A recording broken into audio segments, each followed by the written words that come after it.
Ole, hei tuan trung chu. Ue me thei bo ruak. Lai vel chau te nia kan zo chowa. Tui tlinga feel chunga tui tlinga in khel hi han thlir thuak tai la rei lo te. Tuna kan mu hi Seal Hawk khwa playground pavilion ania. Seal Hawk North Branch ue me ten kumin sang ni la sum ni pathuma hiam Ueme Hall Thar Branch Ueme Hall an neya chu a hon na an nei dor ni som pathum zana tangin man tang nia ni som panga atop kharna zana chu tiang thleng chuan hun ruam mana voin ni som pali Ueme dei urlok ni ti mai o sta chuan he playground Seal Hawk playground lama hian in ti limna chi sang sang nei tur ruam han nia amero chu ru asur tam ngang mai he voin ni hi anh khela ni feel tui tlinga hena mu nom dang dai ver yo mai hang hi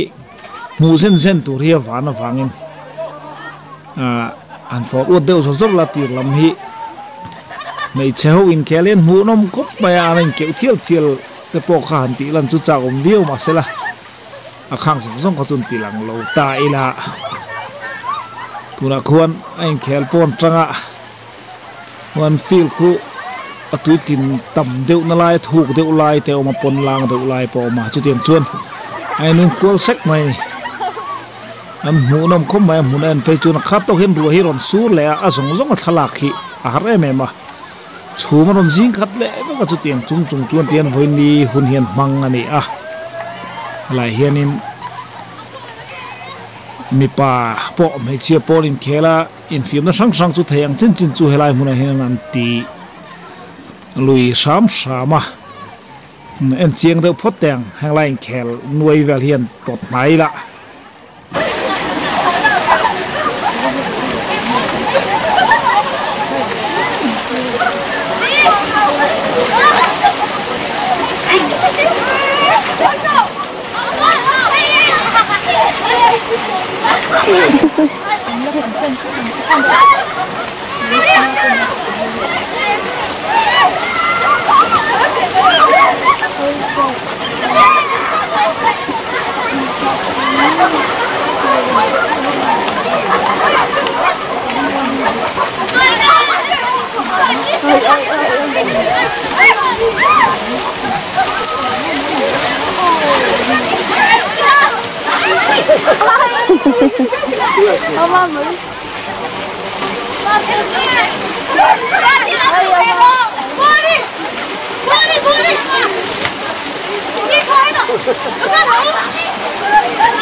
Wow.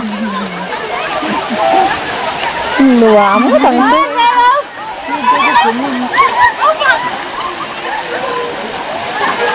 Anh muốn nằm lên. Em hả?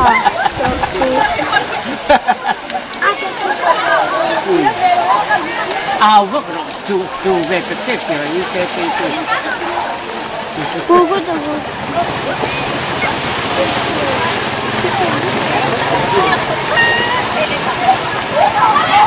đi xả đầu không đây là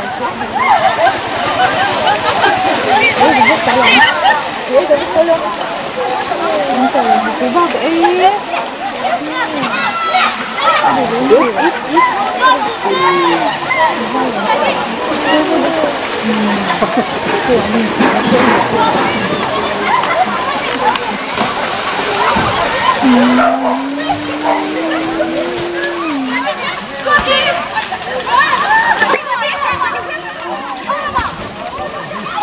halo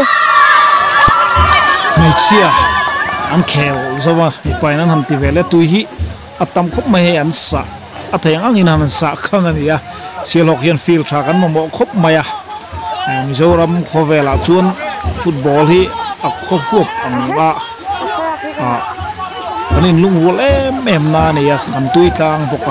จุดยังจุดในฟิลรอให้กันในชุนอันนี้อย่างเตียหันตีชัดโชว์หันตีจังตรงตีจังทุนโชว์ทุนเงี้ยลำฮีในตัวดานเทียมโปฮาระไปสาจูเสจูฟิลปุยกิงปังไอชัดตักปนเสียงไทยตัวที่เนี่ยไม่รอจูหุ่นเต้นแล้วลองซิลตัวปุยไงล่ะอาช่างไงมีป่าหันเคลเวเลติเฮียนมีปออันเป็ดช่วยมาอะมันขัดจินข้ากันนั่นเอ็นไทยจินนี่แหละพบไม่แต่เสดังกันอัพโหลดเจลโดน